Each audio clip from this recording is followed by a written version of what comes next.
Bonsoir, bonsoir à toutes et à tous. Quel plaisir de vous retrouver sur El Mar Arabiya pour ce nouveau numéro de Microscope. Soyez les bienvenus et merci pour votre fidélité. Il y a déjà quelques jours, nous revenions un peu sur l'annonce du président algérien dans le cadre de cette interview enregistrée 24-48 heures au préalable et qui avait été diffusée en ce samedi en soirée, diffusée donc sur les chaînes nationales. Abdelmadjid Tebboune, président algérien, avait proposé aux Algériens de se mobiliser et d'envahir la rue quelque part, de faire tout simplement de la politique avec comme dénominateur commun l'unité nationale. Eh bien, comme on vous le disait aussi il y a quelques jours, ça commence à bouger au sein du pouvoir avec ces initiatives politiques, notamment une d'entre elles qui a lieu donc hier, consolider la cohésion sociale et sécuriser l'avenir du pays. Voilà un des objectifs principaux. Donc c'était hier une initiative nationale, je vous le disais, pour le renforcement de la cohésion et de la sécurisation de l'avenir qui s'est tenue donc au Centre international de conférence donc Abdelatif Rahaf à Alger. Alors précisément, on est déjà lundi, c'était samedi, avec la participation de plusieurs politiques, le FLN, le RND, des partis politiques. On nous parle aussi de syndicats, entre autres, d'organisations de la société civile. Alors on n'a pas ces éléments, malheureusement, on n'a pas les citoyens et citoyennes présentes ou encore les associations, le nom des syndicats. Ce ne sont comme ça que des noms annoncés et de représentants de la communauté nationale à l'étranger. Nous n'avons pas ces éléments. En tout cas, ça a été présidé par celui, certainement le précurseur, qui avait lancé ça il y a quelques semaines déjà. Donc c'est Abdelkader Ben Grina, le patron du mouvement Elbina. Voilà ce qu'il dit: cette initiative vise à renforcer les valeurs de cohésion nationale et de mobilisation collective pour protéger le pays contre toute attaque. Ce n'est pas un événement conjoncturel ou un enjeu, il a affirmé qu'il s'agit d'un engagement collectif, responsable et un message algérien clair pour l'intérieur et l'extérieur du pays.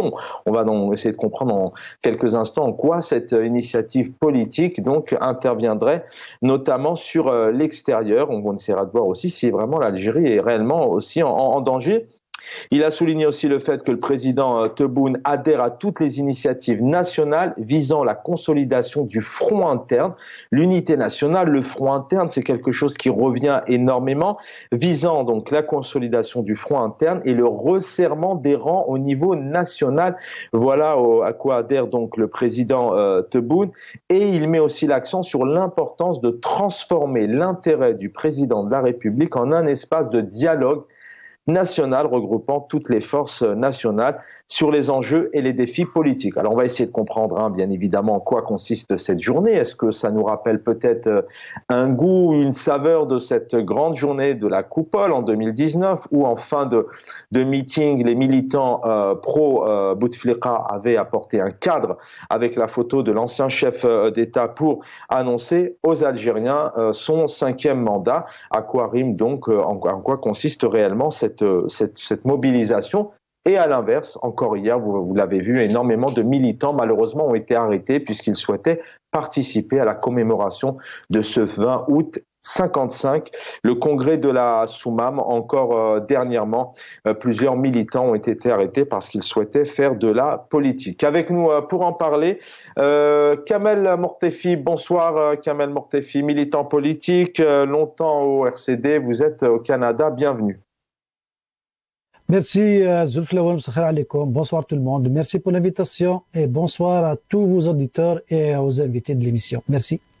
Merci d'être avec nous. Ce que je vous propose, c'est qu'on va écouter ici notamment le soundbite 5. On va écouter ici le président algérien, qui dit clairement que l'Algérie est en développement, qu'elle a dépassé tout le monde. On dit énormément aux Algériens, le chef d'état-major, le président de la République algérienne, qui évoque vraiment cette Algérie qui avance à pas vers l'excellence, qui est en train de toucher des sommets, qui est en train de défier toutes les nations à différents niveaux. Et il dit aussi, vous allez l'entendre, elle est en cohésion avec le Hirak béni. On va d'abord écouter le président algérien sur ces premiers mots. يعني يقول لك ندعم الوحده الوطنيه وندعم متفقين الوحده الوطنيه لازم ندعمها يوميا مش بعمل حزبي برك يوميا كنا هضرنا على الناس المغرور بهم. جريدة تقول كلمة حلوة، واحد اللي فاهم الأوضاع يضاد بعض السلبيات إلى آخره. الجزائر في تطور كبير وتجاوزت كل الناس صراحة. الناس تجاوزتهم، الشارع تجاوز كل الناس. شارع من الحراك المبارك كما سميناه إلى يومنا هذا شارع انسجم مع سياسة ما، ولا واحد يقدر يحولوا هاك ولا هكذا. Voici donc pour cette Algérie qui est en développement, qui est en train de dépasser toutes les nations et qui avance vers l'excellence. Et le Hirak Beni, on va écouter ici, donc c'est au même moment, même interview, hein, ça a 2 semaines. On va écouter ici le président algérien qui appelle les partis politiques, mobilisez-vous, dit-il, allez-y, faites de la politique. La seule condition, l'unité nationale, le seul dénominateur, c'est cette unité. Alors, que veut dire être opposant pour le président algérien? On va en parler juste derrière. أنا موافق. كل ما يدعم الجبهة الداخلية مرحبا به. اليوم الجبهة الداخلية من الناحية الاجتماعية أعتقد أن الحكومة وكل من يهمهم الأمر أمورها ماشية، يعني ما عندناش نزاعات قوية، ما عندناش نزاعات اجتماعية، ما عندناش. من الناحية السياسية أنا موافق كل الأحزاب. هما هتفضلوها انت هالشارع جند ودير المنهج نتاعنا احنا المنهج الوطني، الخط الوطني هذا ما كان. انا كل ما هو خط وطني راني معاهم، كل ما هو خط اجنبي انا خطيني ما يديرونيش في حسابهم. Et voilà pour les mots du président algérien. Avec nous, on va saluer Azouawa Chemrouk, militant politique. Bonsoir Azouawa Chemrouk, bienvenue. Oui, bonsoir Chaban. Bonsoir à vos invités. Bonsoir aux téléspectateurs qui nous regardent actuellement. Et bonsoir à toute l'équipe technique. Merci infiniment. C'est important de saluer les équipes techniques effectivement qui travaillent à nos côtés. Kamel Mortefi, je vais commencer par vous. C'est le titre de l'émission d'ailleurs. L'Algérie est-elle divisée, à votre avis, pour appeler à la cohésion sans cesse maintenant depuis qu'il est arrivé au pouvoir? Abdelmadjid Tebboune, il nous parle d'une nouvelle Algérie. Il parle énormément de cette Algérie unie, mais régulièrement on évoque ça, on sort ça, on met ça sur la table, notamment auprès des Algériens, le front interne, l'unité nationale, la cohésion nationale. C'est un pays qui est divisé. On l'a vu d'ailleurs au Hirak que justement tout le monde était réuni, tous les partis politiques, toutes tendances confondues, toutes les régions étaient réunies au Hirak, mais aussi malheureusement avec les catastrophes. Cette Algérie dont parle le président algérien. Oui, bonsoir encore. Le discours du président de Tebboune, du chef de l'État, il vient à point nommé avec la préparation des travaux, de l'ouverture des travaux du BRICS en Afrique du Sud qui vont commencer qui vont se dérouler du 22 au 24 août, où la présence même du président de la Russie, Poutine, est en question. Est-ce qu'elle va être arrêtée vu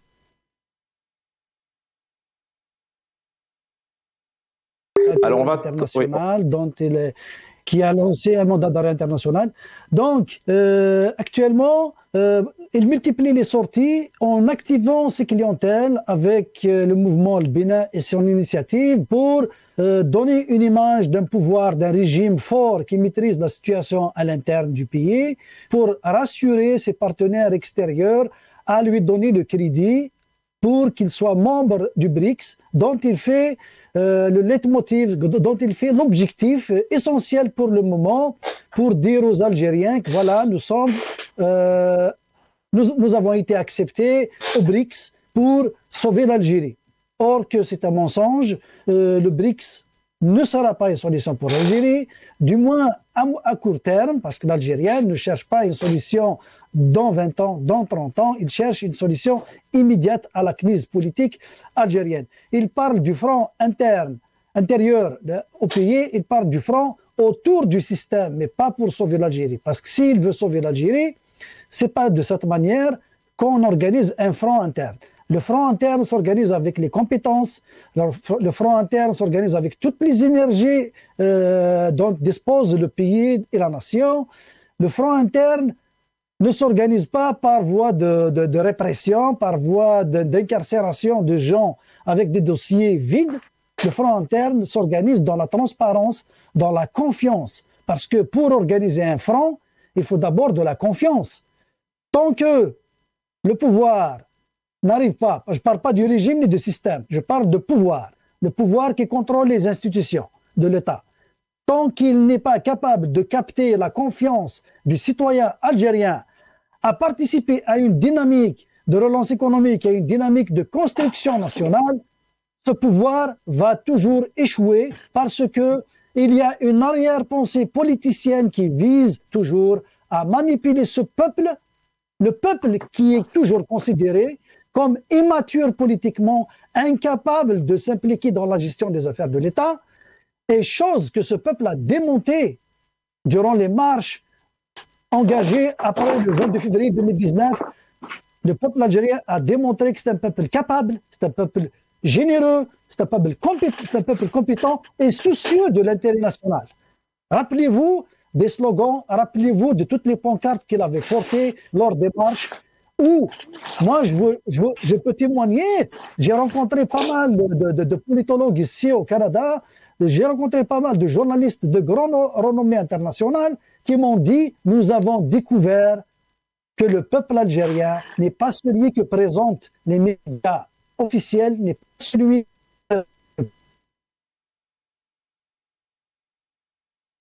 Alors restez avec nous, Kamel Mortefi. On va écouter, on va donner la parole à Zouab Chemlour dans un instant, mais on va regarder ce petit reportage diffusé par l'ENTV, notamment sur cette journée de samedi. On le rappelle, hein, c'est le plus, il y a pas mieux comme lieu pour proposer aux organisateurs et surtout mis à disposition à ce grand moment, hein, où on nous parle effectivement d'initiatives collectives. لتعزيز التلاحم وتأمين المستقبل بهدف تثمين الجبهة الداخلية وتعبئة كل القوى الوطنية الحية لمواجهة التحديات والتصدي للمخاطر التي تهدد الوطن والتكامل مع جهود الدولة الجزائرية. الندوة عرفت مشاركة أكثر من 1300 مشارك من قادة الأحزاب السياسية والشخصيات الوطنية والنقابات والمنظمات الوطنية والتجمعات الاقتصادية والمهنية والكفاءات والنخب الوطنية الأكاديمية والفكرية والإعلامية وجمعيات المجتمع المدني بمختلف مجالات نشاطها والمرجعيات المجتمعية من الأعيان والزوايا والأئمة ومن ممثلين عن الجالية الوطنية بالخارج. وشدد المشاركون على ضرورة العمل من أجل تجنيد كافة القوى الحية في البلاد للدفاع عن المصالح الحيوية للأمة ومواقفها الثابتة تحت قيادة رئيس الجمهورية السيد عبد المجيد تبون، معتبرين أن مؤسسات الدولة خط أحمر والدفاع عنها واجب مقدس لكافة الفاعلين في الساحة الوطنية. أشغال الندوة توجت بدعوات للشعب الجزائري بكل فئاته إلى تقوية الجبهة الداخلية والالتفاف حول مؤسسات الدولة ودعم مواقفها الاستراتيجية وكذا توحيد الصفوف والمبنية Azouab Chemlouk, rebonsoir. Quand vous voyez ces images, le jeune Algérien que vous êtes, militant, vous aspirez aussi à une autre Algérie, celle dont vous aspirez, celle dont vous rêvez. On a ici des dirigeants qui parlent d'unité nationale, de cohésion sociale. Quand vous voyez ces images, d'abord, ça vous évoque quoi? Il y a de la profondeur, il y a vraiment une volonté de réunir tous les Algériens, tous les partis, tous les citoyens. Comment vous analysez ce moment? Alors, de prime abord, je voulais dire que j'ai l'impression du déjà vu, c'est-à-dire que je l'ai déjà vu, on l'a déjà vu, tous vu sous l'ère de Bouteflika. D'ailleurs, permettez-moi juste de dire que Jazair Jadida, c'est-à-dire l'Algérie nouvelle dont il nous parle aujourd'hui, je pense que l'Algérie nouvelle, si on peut la résumer, on la résumera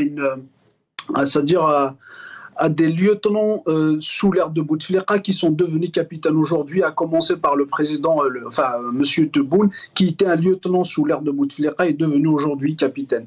Et c'est pareil pour tous les partis politiques qui soutiennent ce pouvoir, entre guillemets, toute la société civile qui soutiennent ce pouvoir. Donc, c'était des lieutenants sous l'ère de Bouteflika.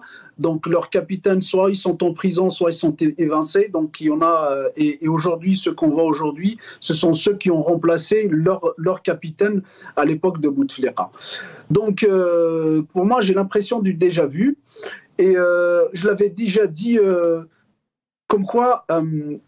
Tebboune, elle est sur les traces de Bouteflika, bien qu'il voulait c'est-à-dire se démarquer de Bouteflika et de son ère, mais il est sur les traces de Bouteflika. Aujourd'hui, ce qu'on voit, c'est justement, ça s'inscrit dans cette logique de mobiliser ce qu'on appelle la société civile, ce qu'on appelle pour eux, ce qu'ils appellent le front intérieur. Donc c'est un disque rouillé, permettez-moi de le dire. Ça a toujours été comme ça pour le pouvoir algérien. Bon, après, ce qui change, c'est, si vous voulez, c'est la recherche de légitimité ou c'est la source de légitimité. Donc à chaque fois, ils cherchent si on prend l'exemple des années 90, c'était la stabilité sécuritaire, c'est-à-dire le terrorisme, le combat contre le terrorisme. Avec l'ère Bouteflika, c'était justement la stabilité politique, la continuité dans la stabilité politique. Et aujourd'hui, comme ils ne trouvent pas justement de légitimité, ils doivent en chercher une et ils la trouvent dans la menace extérieure et même intérieure. Donc ils doivent, ce qui est différent de l'ère de Bouteflika, c'est justement cette légitimité, c'est-à-dire cette source de légitimité. Maintenant, si on voit les éléments de langage, je me suis permis de regarder les interventions de certains intervenants dans cette initiative. Donc, j'ai vu que c'est les mêmes éléments de langage qu'a utilisé Tebboune lors de sa dernière conférence. C'est exactement les mêmes éléments de langage. Et ce qui est frappant, malheureusement, c'est qu'on est dans un pays d'absurdité. C'est-à-dire que si on prend un monsieur tel que monsieur Ben Guérina, qui était un concurrent de Tebboune lors des élections de 2019, si on peut les appeler des élections, quand on se présente pour la présidence de la République, c'est sur un programme.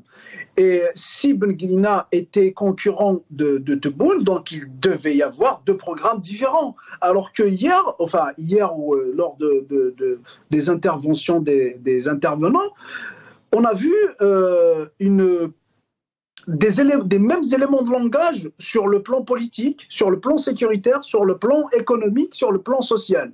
Donc, ça veut dire quoi, Azoual Chamouk? Ça veut dire que le moment qu'on vient de voir, il pourrait y avoir un slogan « Tous derrière Tebboune pour 2024 », c'est ça que vous voulez dire? Ça veut dire que ce moment-là, c'est un front interne pour le deuxième mandat d'Abdelmadjid Tebboune? Mais justement, ça n'a pas de sens. C'est un pays d'absurdité. C'est-à-dire qu'on ne peut pas se présenter contre un candidat et défendre quelques années après son programme. Mais c'est-à-dire que quand on perd des élections, on passe à l'opposition. Donc, et on critique le président, peu importe ce qu'il apporte comme projet. On peut défendre un président quand on est attaqué, c'est-à-dire de l'extérieur. Mais sur un programme économique et un programme social, on peut pas le défendre. Alors, on passe pour un allié dans ce cas-là. Donc, dans ce cas, on ne peut pas se présenter comme... Mais si vous voulez, tout est normal dans une Algérie telle que la nôtre, qui est militarisée. Certainement, cette initiative de M. Ben Guérina c'est-à-dire est venue sous les ordres de l'armée et de Tebboune. Ça, je n'en doute pas une seconde. Mais si vous voulez, c'est tout à fait normal. Dans un pays militarisé, c'est-à-dire on pratique de la politique militarisée, si vous voulez. Donc moi, ça ne m'étonne pas à ce qu'il y ait ce genre de comportement qui est antipolitique à mon sens, antidémocratique, parce que, si vous voulez, aujourd'hui, Tebboune, il passe à l'attaque parce qu'il y a une guerre des clans à l'intérieur de ce pouvoir. C'est-à-dire que les clans, ils sont composés selon des intérêts du moment. Donc, comme il y a une guerre, et Tebboune doit passer à l'attaque. Et comment? Il doit, justement, ressusciter cette société civile qui était sous l'ère de Bouteflika, justement au service de Bouteflika et de son système. Il doit la ressusciter. C'est pour ça que je vous disais qu'il était sur les traces de Bouteflika. Donc il fait la même chose que Bouteflika. Je reviens à vous. Oui, je vous laisse terminer. Oui. Juste pour finir, donc malheureusement, qu'est-ce qu'ils ont fait le système algérien, le pouvoir algérien? Donc il a éliminé toute la vraie société civile qui est vraiment représentative des idées et des composantes sociales de l'Algérie pour la remplacer avec une société civile fantoche. Merci, je reviens à vous, Azor Chamouk, dans un instant. Kamel Mortefi, on parle énormément. Alors, on comprend effectivement que ce sont apparemment, peut-être des termes qui sont employés, encore une fois, peut-être pour faire diversion. C'est vrai qu'on parle beaucoup de cohésion, d'unité, de front, de se réunir pour se faire face à ces dangers, parce que on entend le pouvoir algérien qui parle notamment de Hissaba, de complot à l'intérieur du pays, mais aussi à l'extérieur. Comment vous pouvez expliquer aussi qu'on parle de cohésion interne pour l'intérieur du pays, pour faire face aux dangers extérieurs, mais c'est quand même un pays où, en termes de diplomatie, où il y a un sacré... Ça devient de plus en plus compliqué. C'est un pays qui s'isole. On va citer la France, le Maroc, les Émirats, l'Espagne, la Tunisie. Ça y est, ça commence à exploser. Comment vous pouvez expliquer qu'à la fois, on invite les Algériens à se réunir, unité nationale, front interne, cohésion nationale, et puis d'un côté, on a quand même un pouvoir algérien qui a beaucoup de mal aujourd'hui et qui est en train de s'isoler de plus en plus. Oui, il faut comprendre que dans toute cette agitation, il y a quelque chose qui est essentiel. Le socle de tout ça, c'est de sauver le système. Maintenant, à l'intérieur de toute cette agitation, chacun essaie de tirer profit de ces événements-là. Il est encore prématuré de parler d'un objectif lié aux élections de 2024. Parce qu'on ne sait pas encore est-ce que Tebboune va être reconduit comme candidat du système. Et avec ce qui se passe actuellement, je fais appel à votre analyse justement. Avec l'ambiance qu'il y a, on a vu Ayman Ben Abdelrahman, Premier ministre, toutes les deux phrases, c'est le président, d'ailleurs ici aussi, Abdelkader Ben Grina, qui a remercié l'armée, qui a remercié le chef d'état-major, qui a cité maintes fois le président, plus les autres convives. Ayman Ben Abdelrahman, Premier ministre, qui dernièrement a fait la tournée de certaines wilayas en vantant des projets, d'ailleurs, comme une autoroute qui a mis 17 ans pour voir le jour. Vous ne pensez pas qu'actuellement, il y a toute une armada derrière le deuxième mandat d'Abdelmajid Tebboune? Non, je ne suis pas d'accord avec cette analyse parce Pourquoi? que, comme je l'ai dit dans mon introduction, il s'agit d'abord de montrer une bonne image du régime fort. Il y a derrière lui le peuple et ses organisations pour rassurer les membres du BRICS. Parce que jusqu'à maintenant, l'Algérie a tapé sur la scène internationale. Elle a tout donné aux Russes et ses alliés, donc les anti-occidentaux, mais elle n'a rien reçu en contrepartie pour le vendre à la consommation interne.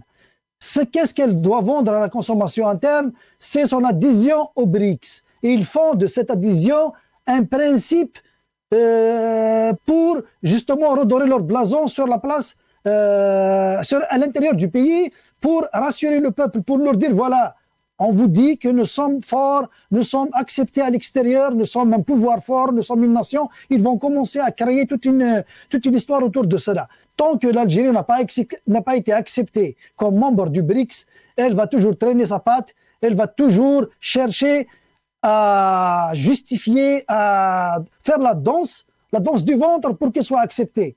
Les élections de 2024 sont loin, pour le moment. Sont loin, mais... Ça veut dire quoi? Ça veut dire qu'elles sont acquises? Ça veut dire que vu ce qui s'est passé en 2019, où on le rappelle, même si la PS disait il y a quelques jours que le président Abdelmajid Tebboune avait été brillamment élu et librement, ce sont les mots, avec 17%, puis quand on a vu un peu les urnes et le contexte, etc., on peut se poser aussi des questions, comment s'est déroulé ces peu de votants. Pour vous, ça veut dire quoi? C'est-à-dire qu'ils s'en préoccupent pas parce que tout est déjà réglé, ça sera les mêmes méthodes que 2019 et le président sera le même? Comme on dit en kabyle, ils savent comment décorer, faire dans l'ornement, dans la présentation. Les élections de 2024, ils sont acquis. Ils sont acquis pour eux. Ils resteront entre les mains du système. Pour eux, c'est réglé. Mais qui est-ce que c'est Tebboune et c'est quelqu'un d'autre? Là, on est dans la spéculation, on ne sait pas encore. Ça peut être Tebboune, ça peut être la guerre à l'intérieur. Le système, il est en équilibre instable. À chaque fois, il y a un clan qui gagne l'autre à l'approche de cet événement important pour le pays. Mais l'essentiel qu'il faut garder en tête, que le pouvoir, le système va garder le pouvoir entre ses mains. Que ce soit un président actuel ou un autre qu'ils vont choisir, mais le pouvoir reste entre leurs mains. C'est eux qui vont décider encore au destin du pays après 2024. Ça, c'est clair. Maintenant, ce qui se passe actuellement, regarde, ça vient juste. Alors, on va vous reprendre dans un instant. Ça saccade un petit peu. Je reviens à vous. Gardez votre idée en tête. Azwa Chemlouk. Alors, peut-être d'abord une première réaction à chaud. On va revenir. J'aimerais aussi vous entendre un peu dans quelques instants sur ce comportement, cette trajectoire de diplomatie algérienne où il y a de plus en plus d'ennemis, sauf peut-être avec la Russie, puisqu'il y a énormément d'étroite collaboration et même de relations avec la Russie. Mais 2024, est-ce que d'abord 2024, on voit énormément de choses passer. Le président, il est cité alors qu'il avait demandé, je le rappelle, je crois qu'il y a 2 ans de ça, il avait demandé à ce que personne me cite. Et tout le monde en parle, tout le monde le cite à maintes reprises. On lui passe vraiment tout ce qu'il faut sur la peau pour qu'il soit bien vu. Tout ça, c'est 2024 qui est en train de se préparer. Oui. Moi, je reste persuadé que Tebboune, peut-être que c'était pas son intention en 2019, au début de son mandat, mais je pense que vu les événements actuels, il a une bonne intention c'est-à-dire d'être reconduit en 2024 avec l'évolution des choses, la guerre des clans et tout. Et je pense qu'il a une bonne volonté c'est-à-dire d'être reconduit.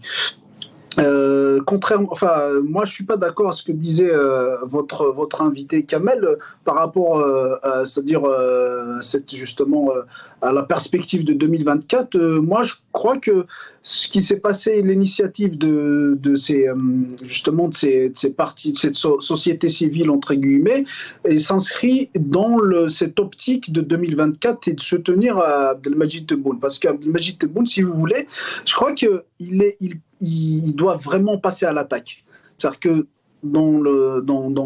comme il y a la guerre des clans, il doit passer à l'attaque pour essayer d'éliminer certains clans, notamment les clans qui veulent pas de Tebboune à la tête du pays en 2024. Moi, je vous rappelle, il y a certains généraux qui veulent pas de Tebboune par manque de confiance ou par défaut de confiance. Et il faut qu'on se rappelle, c'est que certains généraux qui étaient emprisonnés en 2019 ou en 2020, ils étaient emprisonnés sous l'ère de Tebboune. Tebboune qui était allié entre guillemets avec le Gaïd Salah en 2019, et Gaïd Salah qui a emprisonné certains généraux, et ces généraux-là, en l'occurrence Toufiq ou Djoubar Bennar, ils font pas confiance à Tebboune, pas question qu'il se représente pour 2024. Et Tebboune a bien compris ce message. Donc, c'est pour ça que je crois qu'il a changé son avis. Peut-être qu'il le cachait en 2019, parce qu'en 2019, il avait déclaré qu'il ne voulait pas se représenter en 2024. Et pour justement passer à cette attaque, il prépare la société civile, comme il l'a fait Bouteflika, justement pour essayer de fragiliser d'abord les militaires entre eux et pour avoir un capital sympathie au sein de la société, soi-disant capital sympathie. Chose que Bouteflika avait réussi quand même, parce que la situation sécuritaire l'avait expliqué à cette époque-là. Et Tebboune, je ne pense pas qu'il va pouvoir avoir ce capital sympathie, ne serait-ce dans la réalité, mais peut-être que dans... Mais 4 ans après, c'est intéressant ce que vous dites. Capital sympathie. D'abord, sur ces images, on voit tout de même Et c'est bien, avec tout le respect que je dois à tous les participants, mais on voit tout de même qu'il y a une catégorie d'âge, des expériences, il y a très peu de jeunes, très peu de mouvements associatifs, enfin on voit pas, il n'y a pas une représentation réelle de la société, et puis alors ce capital sympathie, un président qui n'a pas visité aucune wilaya, il y a eu des drames et des feux, il n'a pas pu se rendre sur place, c'est un élément important, et puis d'un côté, effectivement, c'est une très bonne idée. C'est bien qu'il propose de se mobiliser et d'aller dans la rue, de revendiquer, de commémorer. Commémoration hier selon le CNLD, qui est le Comité national pour la libération des détenus, qui est une organisation quand même assez organisée dans ses informations. Il y a une quarantaine de personnes qui ont été arrêtées hier, notamment l'avocat Sofiane Ouali. Donc comment, d'un côté, vous parlez de capital sympathie, puis d'un côté, c'est des arrestations à tout va. Et puis de l'autre côté, il y a de plus en plus d'ennemis, enfin en tout cas une crise tumultueuse en termes de relations diplomatiques avec plusieurs pays au monde. Je crois qu'on bat des records en Algérie d'ailleurs. Ouais, mais c'est pour ça que je vous disais à Chaban, je pense pas qu'il va réussir à avoir un capital sympathie avec tous les événements qui se sont passés, avec la maturité politique que ont les Algériens aujourd'hui, notamment après le Hirak. Donc, je pense pas qu'il va pouvoir avoir ce capital sympathie. Vous parlez tout à l'heure justement de la non-représentativité de cette initiative, certainement, parce qu'en fait, si vous voulez, il n'y a pas la véritable société civile qui est là. Donc, c'est une société civile fantoche. C'est-à-dire que si vous voulez, un pouvoir qui a réussi à créer une base électorale. C'est-à-dire qu'ils avaient dit que Tebboune, il y avait des millions d'Algériens qui ont voté pour lui, alors que ce n'est pas du tout la réalité. On a tous vu en 2019. Donc, si vous voulez, un pouvoir qui arrive à créer une base électorale, il n'aura pas de mal ou de peine à créer une société civile. Donc, si vous voulez, c'est un pouvoir qui arrive à faire ça, donc il est capable de tout faire. Moi, Allô ? Oui, oui. On vous entend, Zouaw, on vous entend. Alors, restez avec nous, on vous entend très bien. Kamel Mortefi, je reviens à vous. Oui, je vous laisse peut-être terminer les éléments que vous étiez en train de nous donner il y a quelques instants. Oui, exactement, parce que si on revient aux déclarations de Ben Grina qui est faite sur le Watan, ou qui est rapportée par la PS aussi, tout ça, quand il dit que cette initiative n'est pas un événement conjoncturel ou un enjeu. Le pouvoir, le régime, le système et ses clientèles nous ont habitués à une malhonnêteté intellectuelle, à des mensonges, à une façon de dire les choses de manière... ce sont des affirmations ironiques. Quand ils disent quelque chose, c'est qu'ils pensent réellement, quand ils disent par négation quelque chose, ça veut dire que c'est le contraire qui est visé. C'est un événement conjoncturel, il y a un enjeu. Et l'enjeu, moi je le lis à cette adhésion aux BRICS. Donc, regarde, Ben Grina, quand il parle, il ne soutient pas le président, il soutient les réformes socio-économiques opérées par le président. C'est une manière de rassurer les partenaires étrangers. Rassurez-vous, nous n'avons pas une économie très forte pour être parmi les grands, mais nous avons opéré des changements et des réformes socio-économiques. Voilà, tout le monde derrière le président. Alors, si admettons, on peut comprendre effectivement votre vision, votre analyse. Si admettons qu'aujourd'hui le chef d'État Abdelmadjid Tebboune pour rester poli, se contrefiche du peuple, pour lui c'est pas une priorité. D'ailleurs, il l'avait dit dans le cadre des communales, des élections autour des wilayas, c'était le 27 novembre 2021. Il avait dit clairement, bon moi peu importe l'abstention, ce sont vraiment les mots du président algérien, je n'invente rien. Il avait dit moi l'abstention c'est pas important pour moi. Donc admettons que effectivement autour du peuple algérien c'est pas important pour le pouvoir, mais en quoi ça serait important pour le pouvoir de se redorer le blason c'est quoi? C'est retrouver une légitimité sur la scène internationale. Quel serait l'intérêt pour ces personnes qui sont actuellement au pouvoir, pour le régime actuel? Pour les régimes actuels, ceux qui sont au pouvoir, ils sont devant un dilemme. Le pouvoir avait une base sociale. Il avait une base sociale avec laquelle il justifie la fraude électorale. Dire que les Zawiya, le Jamaït al-Ulama al-Muslimin, le JTA, toutes ces organisations, même s'ils sont fantoches, même si leur base ne suit pas, mais c'est des jeux d'appareil. Ils sont là et ils sont voyants et tout ça, ça fait la masse.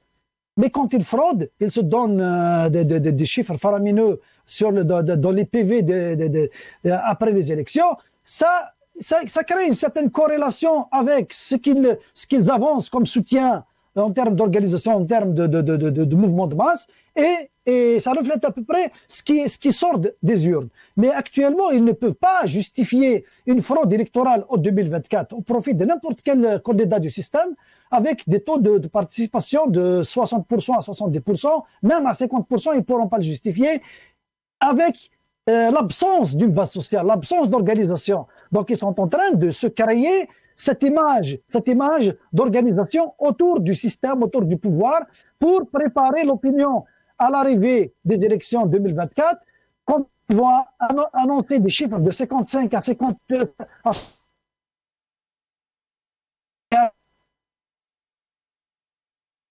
Alors je reviens à vous. Décidément, ce soir c'est la première fois que ça arrive. C'est pas très grave, pardon. Je reviens à vous. Le son n'est pas très bon à certains moments. Azwa Chemrouk, c'est une échéance qui va arriver certainement à un moment donné, même si encore une fois, malheureusement en Algérie, il n'y a pas d'effervescence au sein des plateaux télé, tout est fermé, on n'entend pas l'opposition parce qu'il y a une opposition. Quand le président algérien parle « Ok, mobilisez-vous », une opposition, mais le dénominateur, c'est l'unité nationale. Qu'est-ce qu'on fait de ces partis politiques? Ils sont là, ils sont intimidés, il y a de la répression, on adhère ou on n'adhère pas, mais il y a l'UDS, il y a le MCP, il y a le MSP, pardon, il y a le PT, il y a le FIS, il y a le RCD, il y a plusieurs partis aujourd'hui qui ont envie de se mobiliser. Qu'est-ce que là, les Algériens et les Algériennes qui ne sont pas d'accord avec ce pouvoir, parce qu'il y en a des millions, et heureusement, c'est ça une démocratie, comment vous voyez un peu les choses dans un contexte, comme je viens de le citer encore, il y a une quarantaine de personnes qui ont été arrêtées hier parce qu'ils se dirigeaient assister à une commémoration du congrès de la Soumam. Là, je la vois comme une dictature, Chab. Pour moi, c'est une dictature au sens propre du terme. Et je pèse mes mots, parce que si vous voulez, quand dans un pays, on voit quelqu'un qui porte un drapeau national comme une menace, il n'y a pas plus, si vous voulez, il n'y a pas plus antidémocratique, anti-liberté que ça. C'est-à-dire que quand on voit une menace dans un porteur de drapeau national, je ne vois pas plus antidémocratique que ça. Allô ? Oui, je vous entends, on vous entend. Ouais, vous m'entendez. Donc c'est ce qui caractérise, notre pays. Mais après, si vous voulez, le pouvoir, il est dans son rôle. Je le justifie pas. Je l'explique. Il est dans son rôle. Du moment que nous n'avons pas fait ce qui est notre devoir, c'est-à-dire d'apporter une vraie alternative, notamment en 2019. On ne s'est pas organisé, on ne s'est pas, c'est-à-dire on était immature politiquement pour apporter, à la fois rassurer l'opinion algérienne, c'est-à-dire les Algériens qui comptaient sur la classe politique. Mais je trouve que vous êtes un peu sévère. Vous êtes un peu sévère. Je pense qu'il y a eu une organisation sur les bons premiers mois. Ça a duré longtemps, mais je pense qu'elle était essentielle, cette partie où tous les vendredis, tous les mardis, tous les jeudis, il y a du monde. Et c'est vrai que par la suite, les scénarios n'ont pas aidé non plus le mouvement, la Covid. Puis après, il y a eu cette répression où le pouvoir a fermé une grande partie des wilayas. Donc tout de même, je trouve qu'il y avait une organisation, mais c'est pas trop tard. Enfin, je pense que le mouvement... Vous êtes peut-être d'accord avec moi ou pas, mais c'est un mouvement qui se construit, qui avance, qui est toujours présent. Si vous voulez, si j'apporte ce jugement, ce n'est pas parce que... Moi, je ne suis pas fataliste, si vous voulez. Je sais qu'il y a de l'espoir. Du moment que le pouvoir fait tout pour que ce peuple sorte, le peuple va sortir. Maintenant, si vous voulez, je ne suis pas si sévère dans le sens où j'essaie de définir les responsabilités. On était tous responsables, on était tous immatures. Moi, je le dis et j'assume à titre personnel mon immaturité politique dans un sens. Certes, le pouvoir est coupable. Mais il est dans son rôle, c'est ce qu'il faut qu'on sache en tant qu'Algérien. Le pouvoir, il est dans son rôle, il faut qu'il se maintienne. C'est logique. C'est à nous d'apporter des solutions pour que ce pouvoir ne se maintienne pas. Bon, je vous disais, on n'a pas su apporter, c'est-à-dire que la maturité politique pour rassurer et les Algériens et les partenaires étrangers. Donc les étrangers, les puissances notamment occidentales, quand ils voyaient pas d'alternative, quand ils voyaient pas de parti politique ni de personnalité politique qui pouvait à cette époque apporter une alternative, au final, ils se sont ralliés au pouvoir algérien parce que c'est les intérêts, c'est leurs propres intérêts qui les intéressent en Algérie. Donc, si vous voulez, il y a cette responsabilité, mais le premier coupable reste le pouvoir, mais il est dans son rôle. C'est tout à fait logique. Donc, si vous voulez, aujourd'hui, on paye notre immaturité, mais je reste confiant. Moi, je suis sûr que le peuple sortira. Charge à nous de préparer cette période, c'est-à-dire le moment où le peuple sortira, avec des projets politiques, avec plus d'organisation. Parce que quand on dit organisation, ça veut dire qu'on aura, c'est-à-dire cette maturité d'aller vers des compromis, de concéder sur certaines questions et d'avoir certaines questions et c'est-à-dire d'isser du conflit ou si vous voulez de la problématique algérienne vers une problématique politique et non pas vers une problématique personnelle. Permettez-moi juste, avant de finir, de rebondir sur ce que disait votre intervenant, Kamel.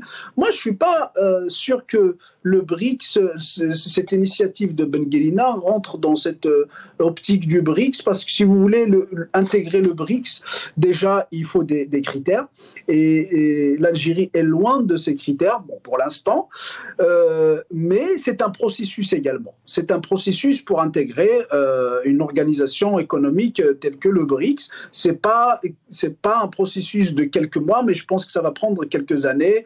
Il va falloir des réformes, il va falloir pour quelques années. Je ne pense pas que le BRICS, c'est-à-dire l'optique du BRICS ou la perspective d'intégrer. Mais ça peut être aussi, c'est vrai qu'aujourd'hui, Abdelmadjid Tebboune, le chef d'état-major qui a fait de la diplomatie, un peu le ministre des Affaires étrangères, même Ramzan Lamamra, Ahmed Attaf actuellement, c'est vrai qu'il y a beaucoup de rendez-vous, mais il n'y a rien de concret. On ne voit pas en quoi l'Algérie aujourd'hui est une réelle puissance, parce qu'on ne la fait pas intervenir sur le conflit ukrainien, on ne la fait pas intervenir actuellement, elle n'a pas un rôle important autour du Niger, et peut-être que d'avoir une signature demain au BRICS, peut-être que ça permettrait au président algérien de se dire voilà, on a de l'importance, d'ailleurs avec toute une armada de festivités lorsque l'Algérie est entrée en tant que membre non permanent au niveau du Conseil de sécurité de l'ONU. Est-ce que d'entrer au BRICS, ça leur permettrait pas d'avoir une clé? Parce qu'aujourd'hui, c'est vrai qu'il y a des rendez-vous, mais il n'y a pas de clé. Enfin,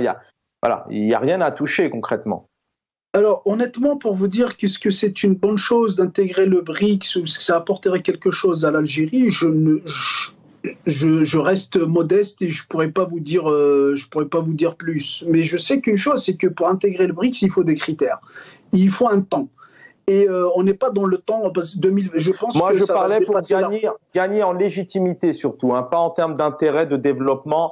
Mais justement, Chaban, c'est quelle légitimité? Parce qu'il parlait tout à l'heure, votre intervenant, c'est-à-dire de redorer un blason ou de redonner une image aux membres de BRICS. Vous croyez que les membres de BRICS ne savent pas ce qui se passe c'est-à-dire dans la scène politique intérieure algérienne? Ils savent parfaitement. Toutes les officines étrangères savent parfaitement ce qui se passe à l'intérieur d'eux. Ils savent très très bien que le pouvoir algérien n'est pas légitime. S'il se maintient, c'est grâce à la violence. Donc je pense pas que le pouvoir a à soucier de son image vis-à-vis des membres de BRICS. Il faut rappeler une chose qui est très importante à mon sens, c'est que les membres du BRICS, si on prend la Russie et la Chine, ce ne sont pas des pays démocratiques. Donc à mon sens, ils ne sont pas vraiment regardants c'est-à-dire à la légitimité politique ou à la légitimité ou à la démocratie, du moment qu'eux-mêmes, ils sont pas des pays démocratiques. Même aujourd'hui, même l'Occident, ce qu'on appelle les pays occidentaux qui sont des pays démocratiques, ils sont pas du tout regardants à la question démocratique quand il s'agit de leur intérêt dans les pays. Alors, on l'a vu avec Emmanuel Macron et avec les autres puissances occidentales. Merci, au moins c'est clair, c'est dit. Les 2 dernières minutes, peut-être votre réponse là-dessus. Alors, je vois que vous êtes en train de hocher la tête. Vous n'êtes pas d'accord avec ça, Kamel Mortefi? Oui, c'est méconnaître le système pour dire ce genre pour porter ce genre d'analyse. Le pouvoir, il a toujours promis, regardez la Coupe d'Afrique avec le Cameroun. La Coupe d'Afrique est terminée, la Coupe a été remise à l'équipe gagnante et on a toujours promis au peuple qu'on va rejouer le match. Soyons sérieux, c'est un pouvoir qui a toujours vendu des rêves à ce peuple et il pense qu'il le manipule. Cette idée du BRICS, pour le moment, c'est son premier objectif. Vous l'avez bien rappelé, Chaban, quand il est passé membre du Conseil de sécurité, il a fait toute une fête. Il a construit toute sa virilité, sa légitimité autour de cette adhésion. Donc, c'est un pouvoir il sait comment faire, il sait comment manipuler. On va tenter. Et il est lié à la survie du système, selon eux. Donc, c'est méconnaître le système que de dire que de rentrer dans un discours techniciste, technocratique. Est-ce qu'on est sans puissance régionale, économique pour accepter? Est-ce qu'il y a des critères à satisfaire? Il n'y a aucun critère. Il y a le seul critère, c'est celui de la manipulation des masses populaires et de montrer que nous sommes acceptés à l'étranger. C'est ça la philosophie du système et c'est comme ça qu'il va exister. Merci à tous les deux. Je sais que Azo Chamour aurait aimé apporter, mais c'est ça la richesse. Mais on vous retrouvera certainement peut-être, voilà, tous les deux sur le plateau avec plaisir. Azo Chamour, merci d'avoir été avec nous, militant politique, et Kamel Mortefi aussi, militant au Canada. L'équipe en régie, merci infiniment. Dans quelques instants, normalement, c'est l'édito de Jamel-Din Benchenouf. Et juste derrière, El Umq avec Jamel Taleb, mon ami confrère. Prenez soin de vous. J'aurai le plaisir, je l'espère, de vous retrouver demain soir. Bonne soirée.